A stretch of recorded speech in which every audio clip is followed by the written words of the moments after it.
Hello and welcome to another episode of Our Story, 250 Years of the United States of America. This daily show goes year by year through American history, presenting the story of all 250 years in time for that anniversary on July 4th of 2026. I'm your host, Hayden Spencer. I'm an American patriot, and presenting the details that I find in researching the years in a linear fashion has been really intriguing so far, and I'm happy to continue to share this story with you. Today, we look into 1812, a year that we have been foreshadowing in previous episodes pretty heavily, as since the Revolution there has not been such a large-scale conflict on American soil. Today we'll be looking into how it started, why it started, and how the public reacts. Of course, we've got other stories to include as well. Old friends reunite, and a new term is coined for politically motivated redistricting. For those of you who are new here, clicking on the show as it says 1812, we'll be looking at all of that, and the nature of this show is to not only present this information in the present tense, as if we're reporting the news, but is also to focus as heavily as possible on primary sources, so we'll be reading from the people that are actually players in this story. With all those introductions out of the way, let's get into the episode. Welcome to 1812 in America. It's New Year's Day in the United States of America, and John Adams, America's second president, writes to America's third president, Thomas Jefferson, after a decade of silence.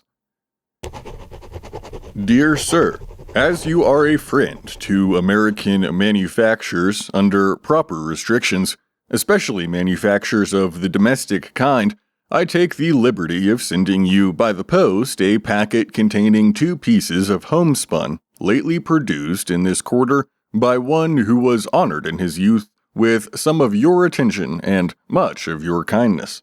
All of my family, whom you formerly knew are well, my daughter Smith is here and has successfully gone through a perilous and painful operation which detains her here this winter, from her husband and her family at Chinago, where one of the most gallant and skillful officers of our revolution is probably destined to spend the rest of his days not in the field of glory, but in the hard labors of husbandry. I wish you, sir, many happy New Years, and that you may enter the next and many succeeding years with as animating prospects for the public as those at present before us. I am, sir, with a long and sincere esteem, your friend and servant, John Adams. You'll remember that after the bitterness caused by the election of 1800, the 2 men, Jefferson and Adams, did not write to each other, and from what I can tell, never met in person for years, so this letter is likely the first contact they've had since February of 1801. The men had signed together the Declaration all the way back in 76, and have continued since then to serve their country in ways both big and small. Jefferson responds to this letter, writing, "A letter from you calls up recollections very dear to my mind.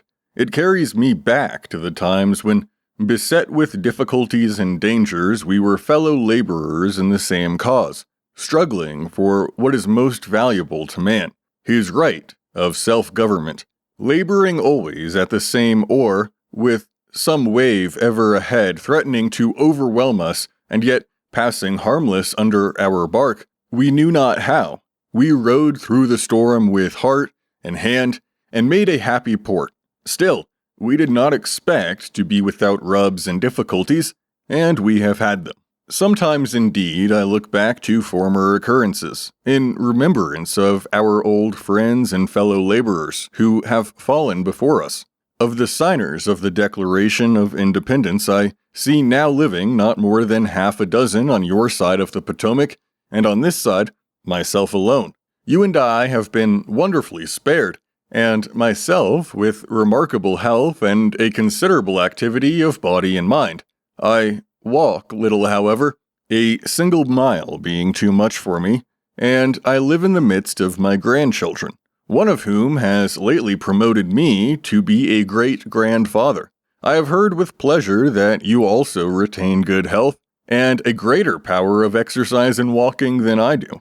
But I would rather have heard this from yourself, and that writing a letter, like mine, full of egotisms, and of details of your health, your habits, occupations, and enjoyments, I should have the pleasure of knowing that, in the race of life, you do not keep up in its physical decline, the same distance ahead of me which you have done in political honors and achievements.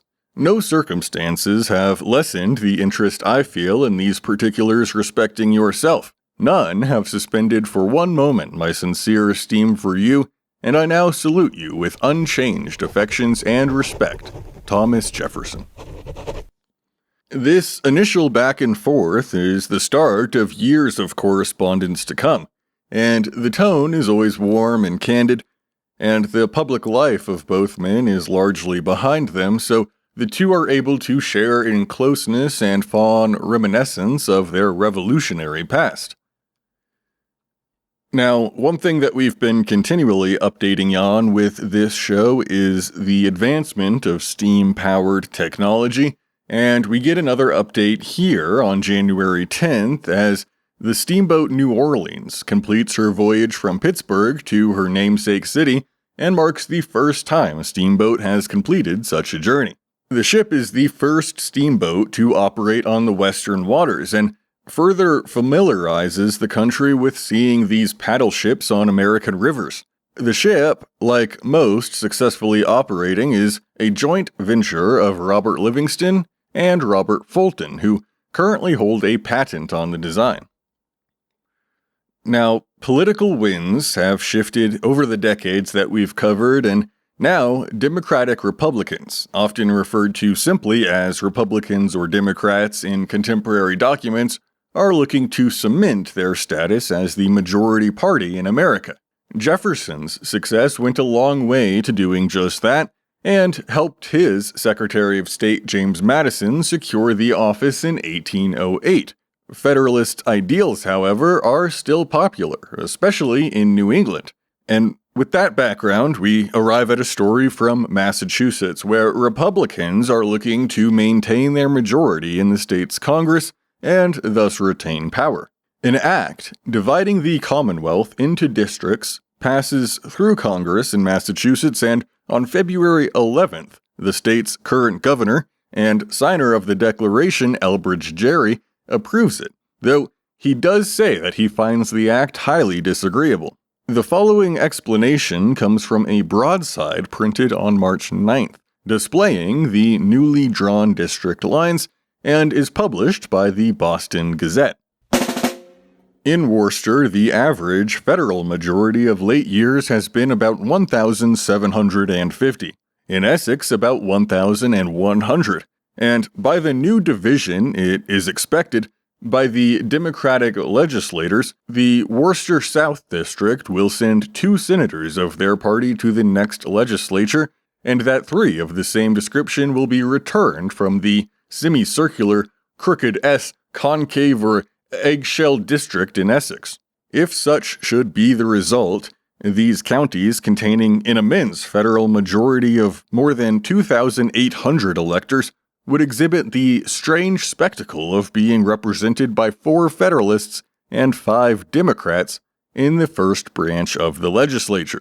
But we confide in the spirit, intelligence, and the virtue of the good people of these districts to defeat this attempt to control the constitutional rights of suffrage.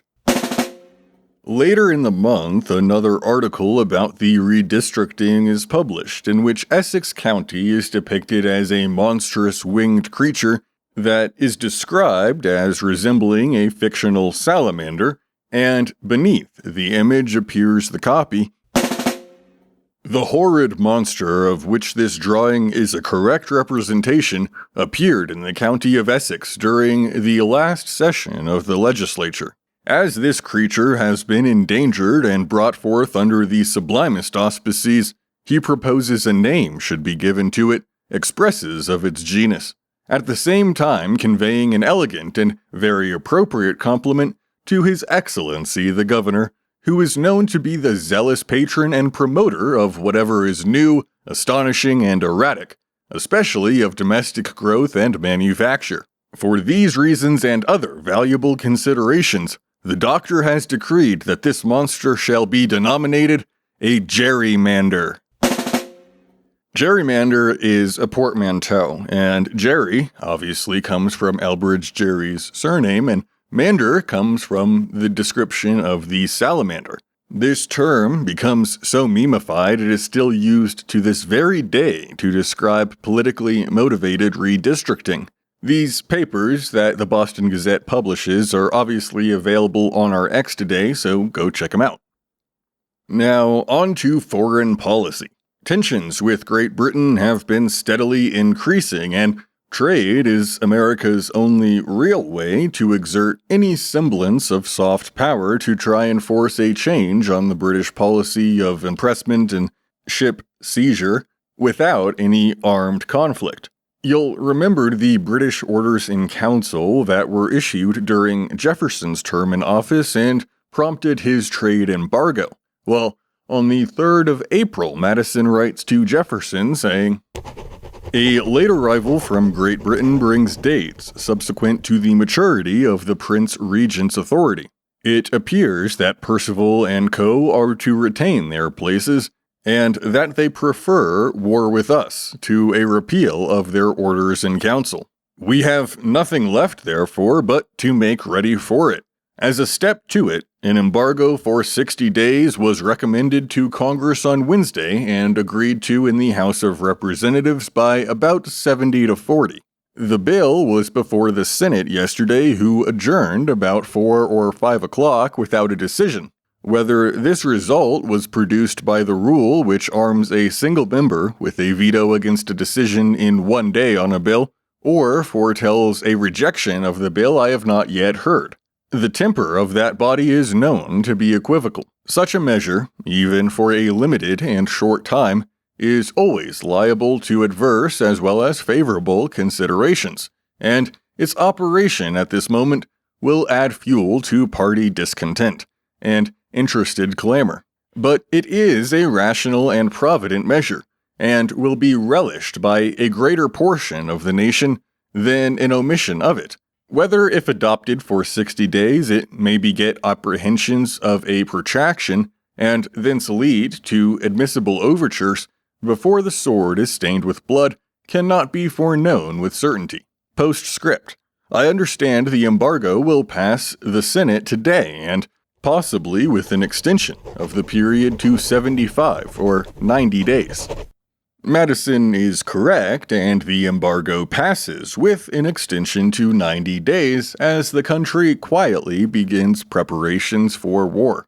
On April 20th, an unfortunate first for the executive branch occurs when George Clinton, the Vice President of the United States, dies while in office after suffering a heart attack.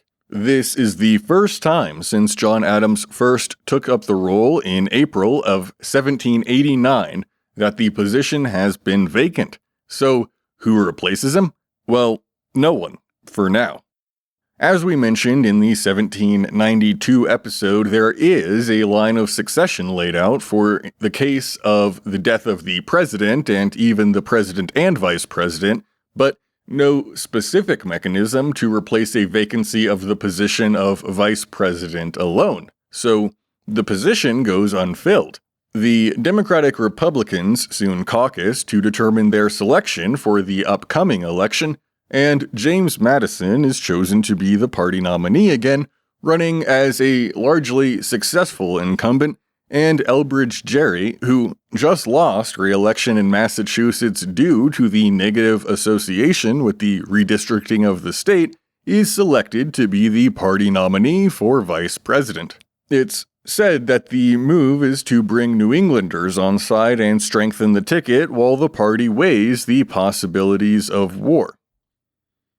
Now, the United States, as of right now, is comprised of 17 states.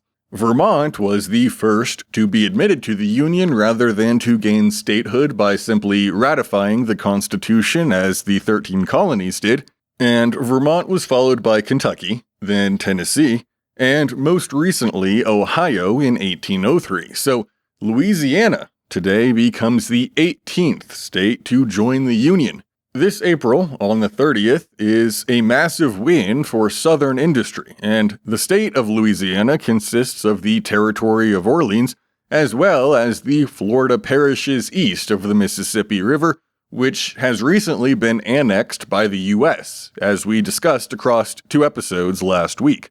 To avoid confusion, the Louisiana Territory is soon renamed the Missouri Territory, but is comprised of the same land as the Louisiana Territory was minus the newly formed state. Alright, now I found a fun little side note from this year as on May 8th, a theatrical narrative called The Lady of the Lake from 2 years ago debuts as a play in Philadelphia, and a song called A March and Chorus in the Dramatic Romance of The Lady of the Lake is published in papers soon after.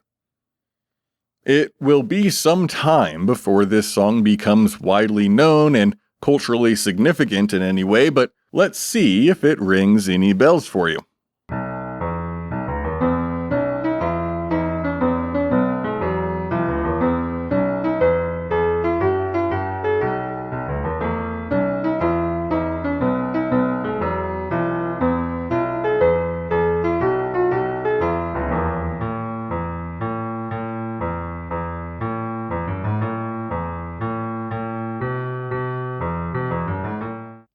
Alright, now, in a less fun story, the term big knives and sometimes long knives, previously used to describe George Rogers Clark during the Revolution, has by now come to be a common term used by various Indian nations to refer more broadly to all Americans. It's a little bit of context as we'll be heading out west for a moment to hear a speech delivered by Tecumseh in May. And we'll hear firsthand the resolve of this Indian leader in regard to the ongoing campaign led by General Harrison, and Tecumseh's attempt to halt, or at least slow, American expansion. We will now in a few words declare to you our whole hearts. If we hear of the big knives coming towards our villages to speak peace, we will receive them.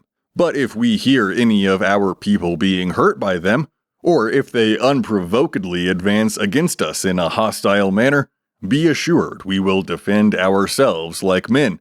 And if we hear any of our people having been killed, we will immediately send to all the nations, on or towards the Mississippi, and all this island will rise as one man. Then, father and brothers, it will be impossible for you, or either of you, to restore peace between us.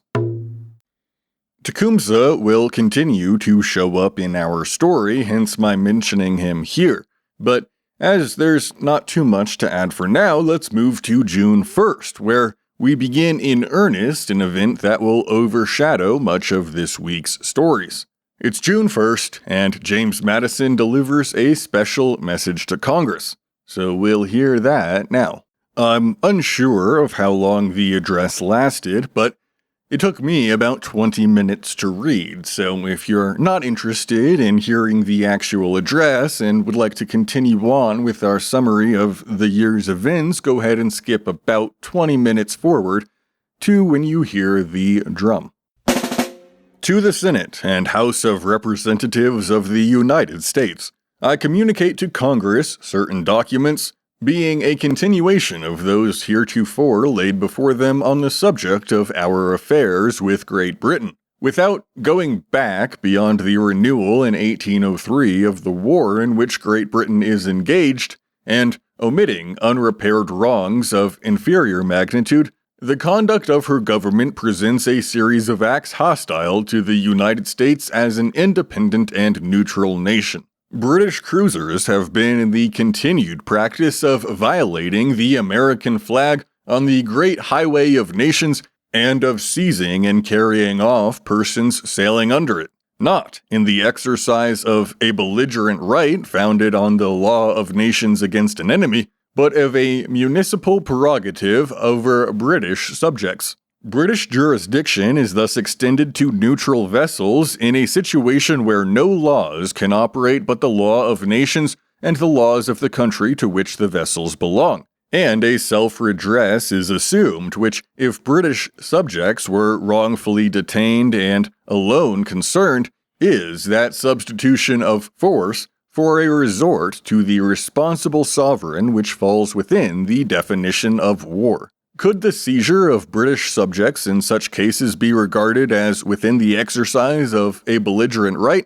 the acknowledged laws of war, which forbid an article of captured property to be adjudged without a regular investigation before a competent tribunal, would imperiously demand the fairest trial where the sacred rights of persons were at issue? In place of such a trial, these rights are subjected to the will of every petty commander. The practice hence is so far from affecting British subjects alone that, under the pretext of searching for these, thousands of American citizens under the safeguard of public law and of their national flag have been torn away from their country and from everything dear to them, have been dragged on board ships of war of a foreign nation and exposed, under the severities of their discipline, to be exiled to the most distant and deadly climes, to risk their lives in the battles of their oppressors, and to be the melancholy instruments of taking away those of their own brethren. Against this crying enormity, which Great Britain would be so prompt to avenge if committed against herself, the United States have in vain exhausted remonstrances and expostulations, and that no proof might be wanting of their conciliatory dispositions and no pretext left for a continuance of the practice, the British government was formally assured of the readiness of the United States to enter into arrangements such as could not be rejected if the recovery of British subjects were the real and sole object. The communication passed without effect.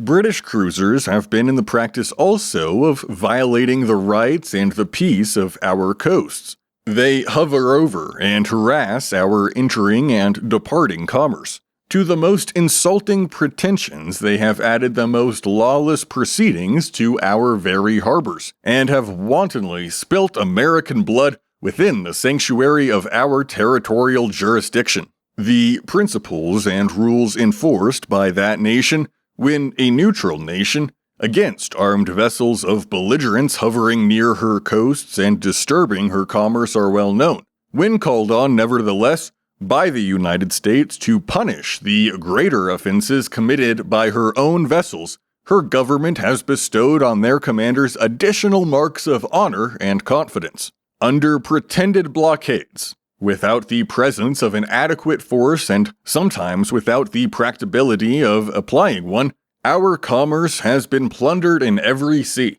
The great staples of our country have been cut off from their legitimate markets, and a destructive blow aimed at our agricultural and maritime interests. In aggravation of these predatory measures, they have been considered as in force from the dates of their notification, a retrospective effect being thus added, as has been done in other important cases, to the unlawfulness of the course pursued. And to render the outrage the more signal, these mock blockades have been reiterated and enforced in the face of official communications from the British government declaring as the true definition of a legal blockade that particular ports must be actually invested and previous warning given to vessels bound to them not to enter. No contest with these occasional expedients for laying waste our neutral trade, the Cabinet of Britain resorted at length to the sweeping system of blockades under the name of Orders in Council, which has been molded and managed as might best suit its political views, its commercial jealousies, or the avidity of British cruisers. To our remonstrances against the complicated and transcendent injustice of this innovation, the first reply was that the orders were reluctantly adopted by Great Britain as a necessary retaliation on decrees of her enemy, proclaiming a general blockade of the British Isles, at a time when the naval force of that enemy dared not issue from his own ports. She was reminded without effect that her own prior blockades, unsupported by an adequate naval force, actually applied and continued, were a bar to this plea. That executed edicts against millions of our property could not be retaliation on edicts confessedly impossible to be executed. That retaliation, to be just, should fall on the party setting the guilty example, not on an innocent party which was not even chargeable with an acquiescence in it. When deprived of this flimsy veil for a prohibition of our trade with her enemy by the repeal of his prohibition of our trade with Great Britain, her cabinet, instead of a corresponding repeal or a practical discontinuance of its orders, formally avowed a determination to persist in them against the United States until the markets of her enemy should be laid open to British products, thus asserting an obligation on a neutral power to require one belligerent to encourage by its internal regulations the trade of another belligerent, contradicting her own practice toward all nations, in peace as well as in war, and betraying the insincerity of those professions which inculcated a belief that, having restored to her orders with regret,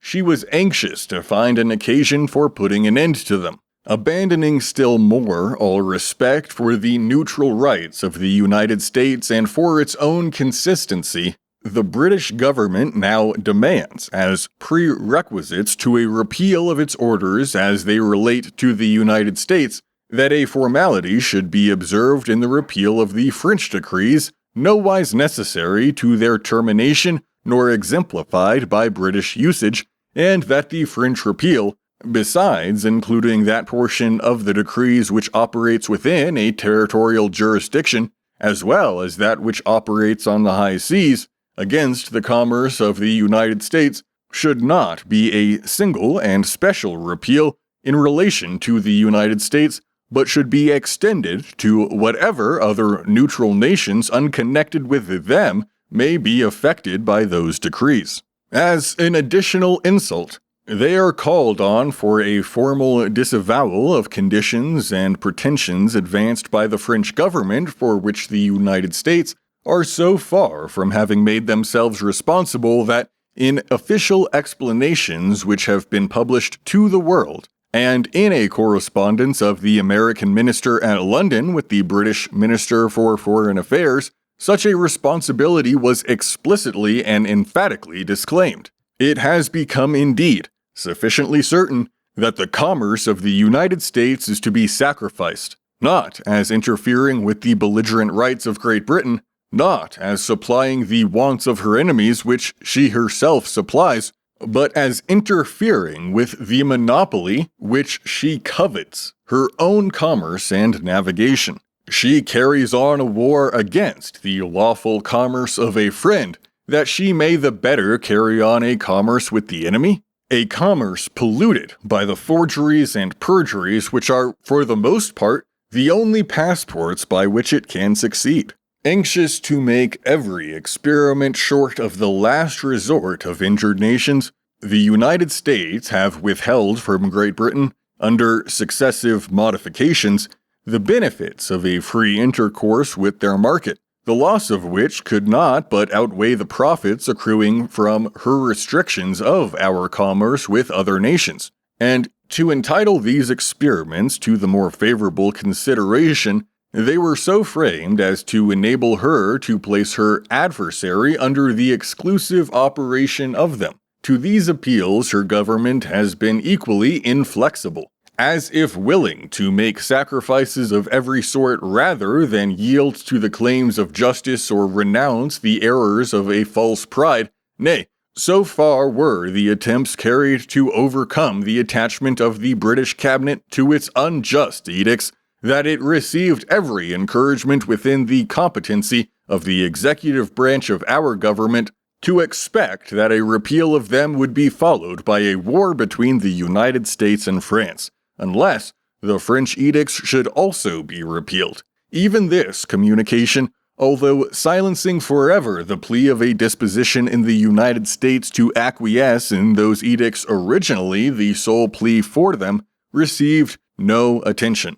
If no other proof existed of a predetermination of the British government against a repeal of its orders, it might be found in the correspondence of the Minister Plenipotentiary of the United States at London and the British Secretary for Foreign Affairs in 1810 on the question whether the blockade of May 1806 was considered as in force or as not in force. It had been ascertained that the French government, which urged this blockade as the ground of its Berlin Decree, was willing, in the event of its removal, to repeal that decree, which, being followed by alternate repeals of the other offensive edicts, might abolish the whole system on both sides. This inviting opportunity for accomplishing an object so important to the United States and professed so often to be the desire of both the belligerents was made known to the British government.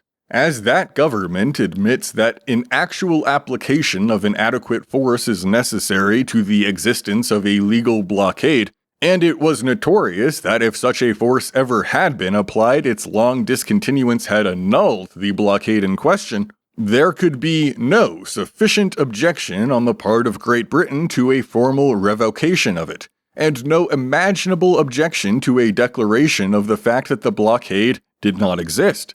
The declaration would have been consistent with her avowed principles of blockade, and would have enabled the United States to demand from France their pledged repeal of her decrees, either with success, in which case the way should have been opened for a general repeal of the belligerent edicts, or without success, in which case the United States would have been justified in turning their measures exclusively against France. The British government would, however, neither rescind the blockade nor declare its non-existence, nor permit its non-existence to be inferred and affirmed by the American plenipotentiary. On the contrary, by representing the blockade to be comprehended in the Orders in Council, the United States were compelled to regard it in their subsequent proceedings. There was a period when a favorable change in the policy of his British cabinet was justly considered as established. The Minister Plenipotentiary of His Britannic Majesty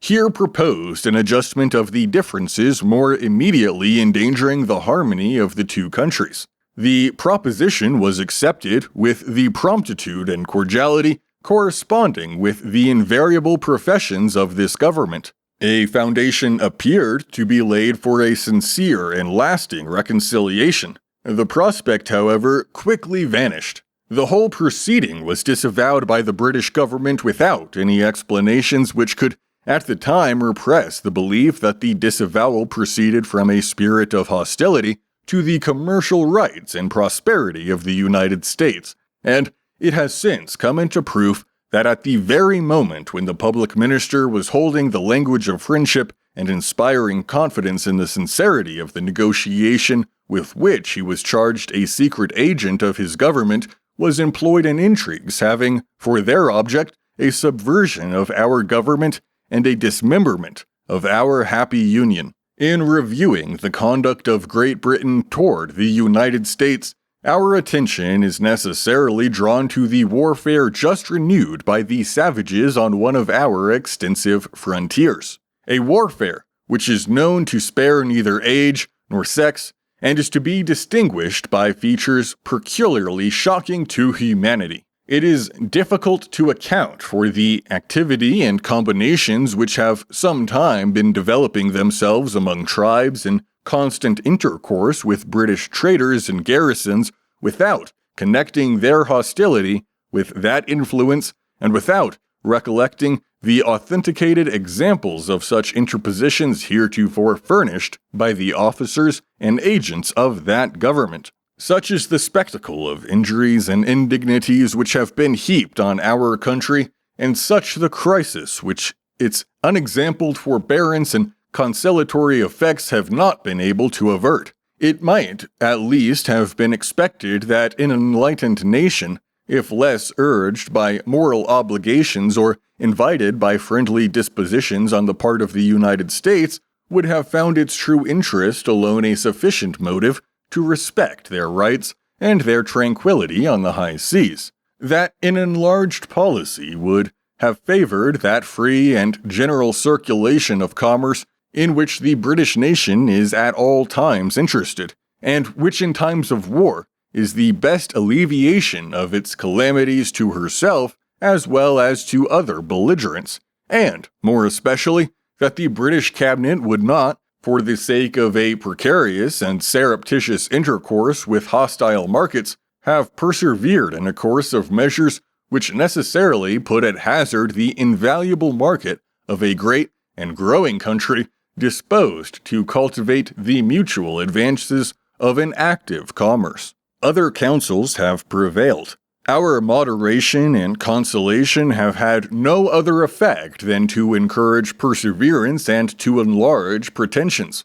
We behold our seafaring citizens still the daily victims of lawless violence, committed on the great common and highway of nations. Even within sight of the country which owes them protection, we behold our vessels frightened with the products of our soil and industry, or returning with the honest proceeds of them, wrested from their lawful destinations, confiscated by prize courts, no longer the organs of public law, but the instruments of arbitrary edicts, and their unfortunate crews dispersed and lost, or forced or inveigled in British ports into British fleets, whilst arguments are employed in support of these aggressions which have no foundation but in a principle equally supporting a claim to regulate our external commerce in all cases whatsoever. We behold, in fine, on the side of Great Britain, a state of war against the United States, and on the side of the United States a state of peace toward Great Britain. Whether the United States shall continue passive under these progressive usurpations and these accumulating wrongs, or, opposing force to force in defense of their national rights, shall commit a just cause into the hands of the almighty disposer of events, avoiding all connections which might entangle it in the contest or views of other powers, and preserving a constant readiness to concur in an honorable re-establishment of peace and friendship, is a solemn question which the Constitution wisely confides to the legislative department of the government. In recommending it to their early deliberations, I am happy in the assurance that the decision will be worthy the enlightened and patriotic counsels of a virtuous, a free, and a powerful nation. Having presented this view of the relations of the United States with Great Britain, and of the solemn alternative growing out of them, I proceed the remark that the communications last made to Congress on the subject of our relations with France will have shown that, since the revocation of her decrees, as they violated the neutral rights of the United States, her government has authorized illegal captures by its privateers and public ships, and that other outrages have been practiced on our vessels and our citizens. It will have been seen also that no indemnity had been provided or satisfactorily pledged for the extensive spoliations committed under the violent and retrospective orders of the French government against the property of our citizens seized within the jurisdiction of France. I abstain at this time from recommending to the consideration of Congress definitive measures with respect to that nation, in the expectation that the result of unclosed discussions between our minister plenipotentiary at Paris and the French government will speedily enable Congress to decide with greater advantage on the course due to the rights, the interests, and the honor of our country. This really is no small move. The United States, while occasionally embroiled in conflict with hostile nations, has never been the first to declare war ever, at least since it de facto began the Revolutionary War against Great Britain by the unanimous adoption of the Declaration in 76. And while the debates are vigorous and the matter is contemplated thoroughly, on June 18th, President James Madison signs Congress' declaration of war, and it's official. The United States is once again at war with Great Britain. A public message is soon released from Madison, which reads, "By the President of the United States of America, a proclamation. Whereas the Congress of the United States, by virtue of the constituted authority vested in them, have declared by their act bearing the date of the 18th day of the present month that war exists between the United Kingdom of Great Britain and Ireland, and the dependencies thereof, and the United States of America, and their territories. Now, therefore, I, James Madison, President of the United States of America, do hereby proclaim the same to all whom it may concern, and I do specially enjoin on all persons holding offices, civil or military, under the authority of the United States, that they be vigilant and zealous in discharging their duties respectively, incident thereto, and I do, moreover, exhort all the good people of the United States, as they love their country, as they value the precious heritage derived from the virtue and valor of their fathers,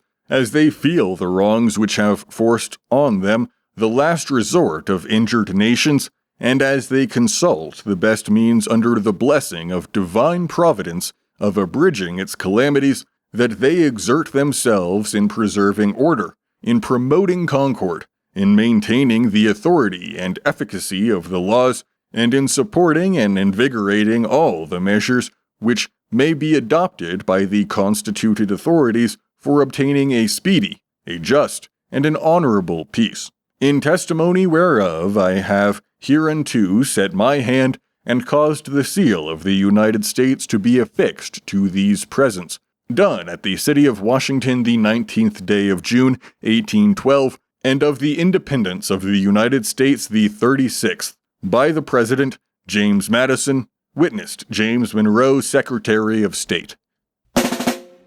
Alright, now we're going to summarize, rather succinctly, the early battles and political fallout from the war, and like I've mentioned before, the nature of this show provides certain constraints on the level of deep diving we do on any one event, but upon the show's completion, I hope to be able to go back and deeper dive some of these truly fascinating events.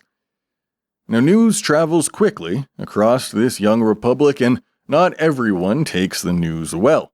Federalists in New England see it as reckless and unnecessary.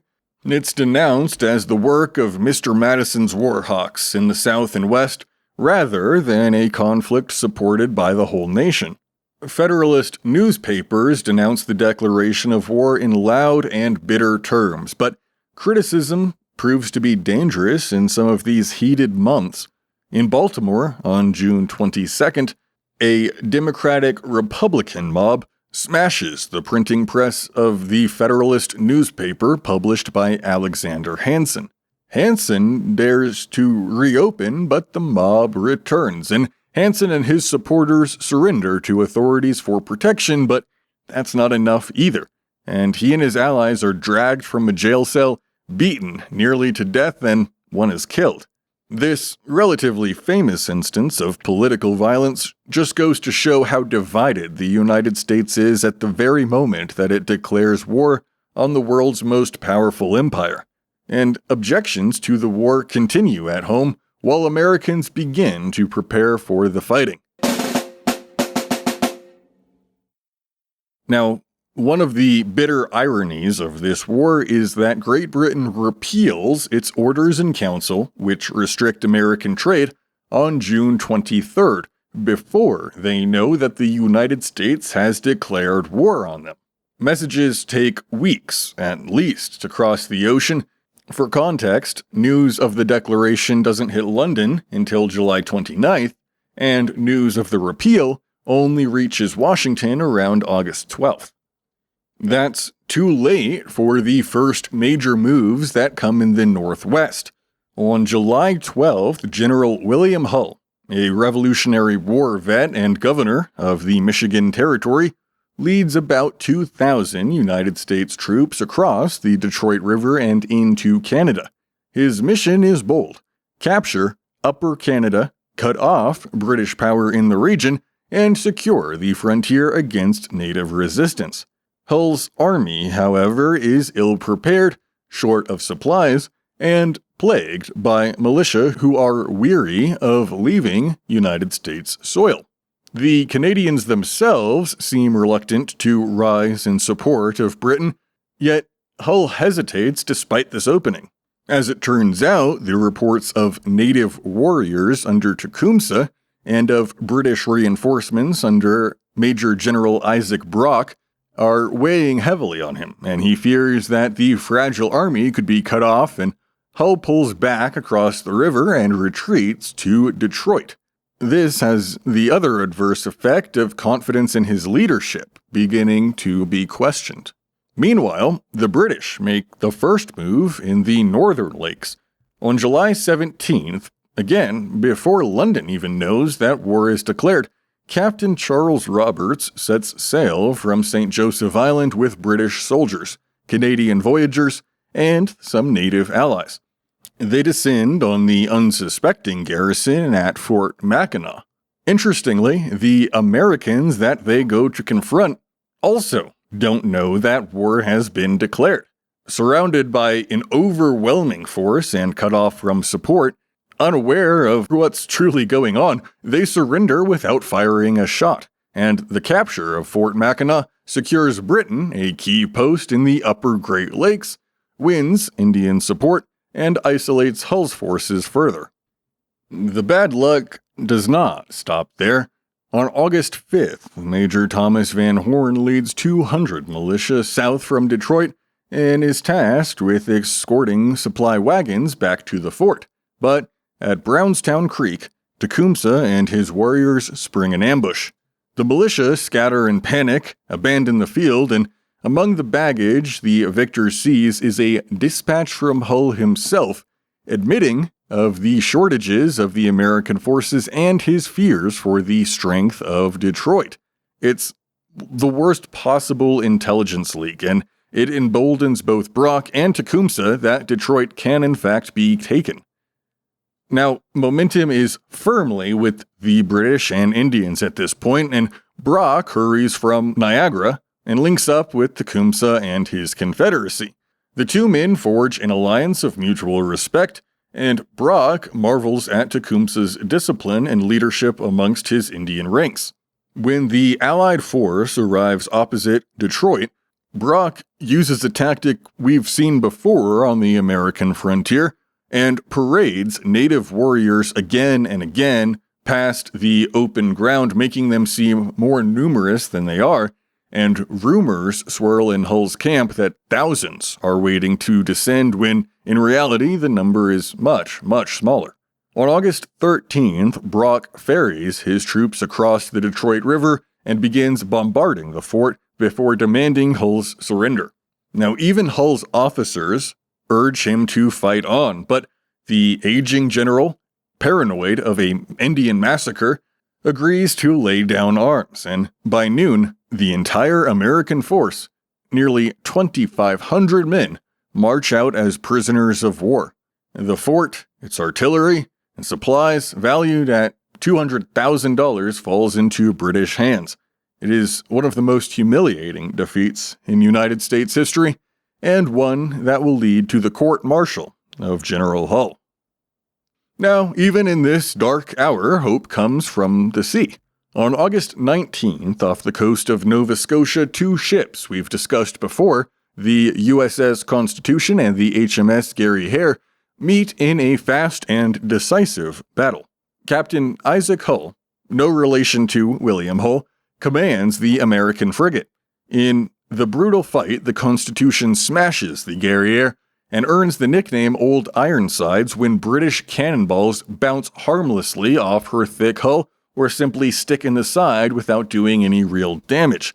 The Gerrymander is so battered that she ends up being destroyed, and although the victory has little strategic effect, it shakes Britain's naval pride and electrifies the American public.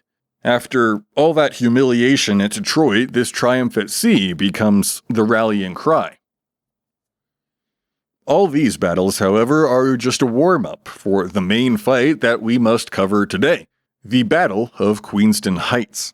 Now, shortly after Brock arrives in the Queenston area, he sends one of his officers to try and arrange a prisoner exchange with the American camp on the other side of the Niagara River. The lone British officer discovers that the Americans are unwilling to exchange prisoners until the day after tomorrow. Furthermore, the officer has seen numerous boats on the shore, which gives the impressions that the American forces are planning a full-scale invasion across the Niagara River and into Queenston. After concluding that the American attack is scheduled for October 13th, Brock and other officers move to consolidate their forces in the surrounding Queenston area. In the early morning hours of the 13th, Brock is jolted awake by the sounds of American artillery across the Niagara River, and personally rides out to lead his men during the incoming American landings. By 4 a.m., the American forces are in the Niagara River and establishing a beachhead on the surrounding heights in Queenston, as the boats that land too close to the city are met with waves of British fire. By the time that Brock arrives, the British artillery has already successfully pinned the landing Americans at Queenston, which really only leaves the American forces on the heights to be dealt with, but rather than wait for more men, Brock personally again leads his men to wrestle Queenston Heights from American control. During the charge, Brock is shot in the arm, but continues to lead his men up to the American positions, and by the time the distance is almost closed, Brock is again shot in the chest, this time fatally. However, Brock's men nearly take the heights from the American control before additional American reinforcements arrive, and that finally pushes the attacking British from the heights. For the landing American forces, only one foothold is established at Queenston, and it's on the shore of Queenston Heights. Taking advantage of the temporary repulsion of the British, American General Van Rensselaer orders more militiamen to cross the Niagara River and land in Queenston. However, the militiamen refuse to embark across the Niagara, and as a result of this inactivity, the American soldiers stranded on Queenston Heights continue to face increasing numbers of British reinforcements and ultimately are forced to retreat from the heights and back down to their beachhead and eventually surrender to the British. The defeat of the Americans at the hands of the combined British and Canadian forces undermines American morale and ultimately leads to the rejection of the plan to invade Canada. Isaac Brock, for his part, though his involvement in the War of 1812 is limited, is remembered favorably in Canadian history as a heroic officer who died personally leading his men to help preserve Canadian sovereignty. Now, amongst all this chaos, there's a presidential election taking place, and notably, both candidates lean Democratic-Republican. It's a testament to a growing popularity of the party, though DeWitt Clinton has his own dissents and runs as the Federalist favorite and receives some not insignificant support. In the end, Madison receives 128 electoral votes and secures re-election for himself and the election of Elbridge Gerry as vice president. DeWitt Clinton, a nephew of the late George Clinton, receives 89 votes. Not too bad, but not enough to beat the incumbent president, and so we'll cover in the swearing of Madison and Gerry next year. Now on December 28th, William Henry Harrison formally resigns as governor of the Indiana Territory so that he may take the rank of brigadier general, leaving politics to go fight in the war. A shift in service to the country that's not often seen. Ending the year with one story of American success, On December 29th, the USS Constitution cruises off the coast of Brazil, and the ship sights two other ships on the horizon. The larger of the two turns out to be the HMS Java. Java is commanded by Captain Henry Lambert and maneuvers close to the Constitution. The Americans open fire as the range decreases, but they miss, and soon Java ranges alongside the Constitution and the battle begins in earnest. As the two ships maneuver to rake each other, Java suddenly turns under the Americans' stern and fires. The British shot smashes Constitution's wheel and wounds or kills the four quartermasters manning it. The same broadside shatters a railing surrounding the after hatchway, embedding a shard of copper in Bainbridge's thigh. Despite his wound, Bainbridge rallies his crew to regain control of the ship. Absent a wheel, crew members steer the ship using the tiller that's directly connected to the rudder. Due to the defensive properties of the Constitution's thick hull, the old iron sides, the tides of this battle begin to turn. The Constitution is able to fell the main mast of the Java, and Lambert receives a fatal wound to the chest. The Americans fire several broadsides and then stand out of range to repair their damaged rigging, and on Java, the devastation is complete, with all three masts now damaged. An hour later, Constitution sweeps back and takes up a raking position off Java's bow, and First Lieutenant Henry Ducey Chads strikes his colors first and surrenders. After removing what are now prisoners, Bainbridge determines that it's not really feasible to tow Java to an American port, so a demolition party lights fires in Java's hold, causing the magazine to explode. Constitution is actually damaged by the explosion in the rigging and the hull, but the ship does make it back to Boston, where it is soon repaired and back in service. Well, that is it for 1812, a year that really took a turn halfway through, and we'll be coming back with 1813 to discuss further advancements in the war.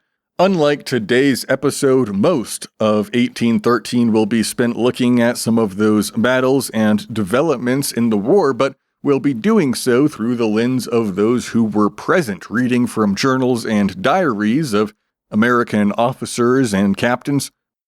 As America once again fights the British to assert its sovereignty, tales of victory, defeat, valor, tragedy, they all abound in this War of 1812, so give the show a follow and stay tuned as we cover 1813, 14, 15, and then just continue on with our story. We're covering all 250 years of the United States of America. If you are enjoying the show, take a second to either give it a rating, or more importantly, and what I would appreciate the most is if you could just share the show with somebody that you know that may enjoy learning about American history in this linear format, someone that already knows American history but wants a little daily American devotional. I personally want as many people as possible to be maximally patriotic when it comes to America's 250th anniversary on July 4th of 2026. So let's get the word out there. Thank you so much for doing so if you've done so already. This has been Our Story, 250 Years of the United States of America. And as always, thanks for listening.